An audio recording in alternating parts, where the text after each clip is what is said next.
Apa boleh seorang suami menikah lagi tanpa sepengetahuan istri pertama? Poligami diam-diam. Apa hukumnya dalam Islam dan bagaimana pandangan Islam? Dua saya jelaskan. Pertama pandangan negara, yang kedua pandangan agama. Menurut pandangan agama Islam, sah nikah kalau cukup rukun dan syarat. Ada mahar, ada ijab, ada qabul, ada wali, ada dua orang saksi. Aku nikahkan engkau dengan anakku dengan mahar seperangkat alat solat dan sebentuk cincin emas tunai, sah. Tak ada syarat izin istri pertama menurut hukum fikih. Tapi menurut hukum Republik Indonesia tidak sah nikah kecuali izin istri pertama. Maka siapa yang mau poligami, mintalah istri membuat surat pernyataan ditandatangani matre 6.000. Saya yang bertanda tangan di bawah ini, dengan ini tidak ada keterpaksaan bahwa saya ridho dan setuju bahwa suami saya menikah sekali-dogi. Setelah itu dibawalah kertas tadi ke pengadilan. Nanti pengadilan akan memanggil istri, memanggil suami. Lalu ditanyanya, hai ibu istri pertama, ya benarkah ini surat tanda tangan ibu? Betul Pak Hakim. Apakah selama ini tidak ada masalah dalam rumah tangga ibu? Tak ada Pak Hakim. Jadi intinya ibu setuju ya setuju. Cepatlah pukulkan palu tu. Kalau bisa jangan ke meja tu, kepala suami saya ini pukulkan. Maka kata Pak Hakim, dengan ini sah. Maka dengan ini sah. Lalu dengan modal secari kertas tadi, maka menikahlah dia. Kalau tidak, maka istri pertama bisa menuntut ke pengadilan. Nah, itu dia. Di Batam saya tak tahu di mana kantor. Kalau di Pekanbaru nanti saya tunjukkan kantornya.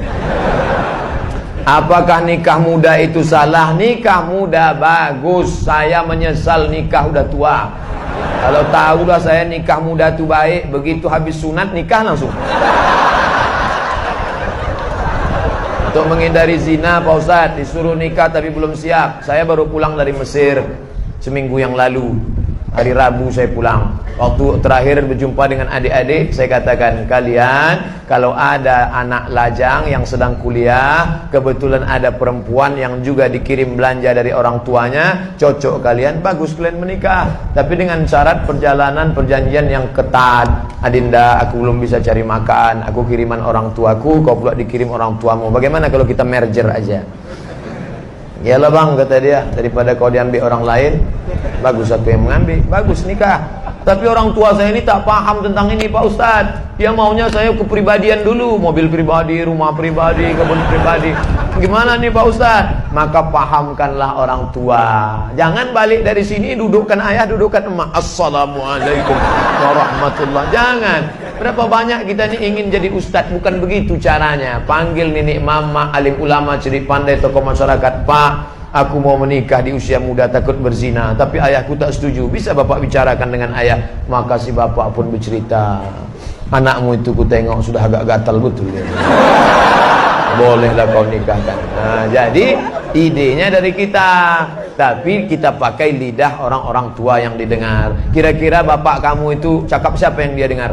Ayah saya ini pegawai Pemprov Pak. Kalau atasan dia ngomong, insya Allah cari atasannya ngomong. Ayah saya ini ngefan betul sama Ustadz Fulan Pak. Panggil Ustadz itu, suruh Ustadz. Ada imam di masjid Jabal Arafah namanya Ustadz Haruna Hasim. Ayah saya jamaahnya Pak. Panggil Ustadz Haruna. Ustadz tolong ngomongkan ke dia. Kata Ustadz Haruna, bagus betul kalau anak bapak itu nikah. Iyalah saya setuju lah kalau gitu. Makan dan minum sambil duduk. Tapi saya pernah disuruh minum sambil berdiri waktu minum air zam-zam Pak Ustaz. Pas minum air zam-zam berdiri. Mana? Ada dalilnya tak Pak Ustaz?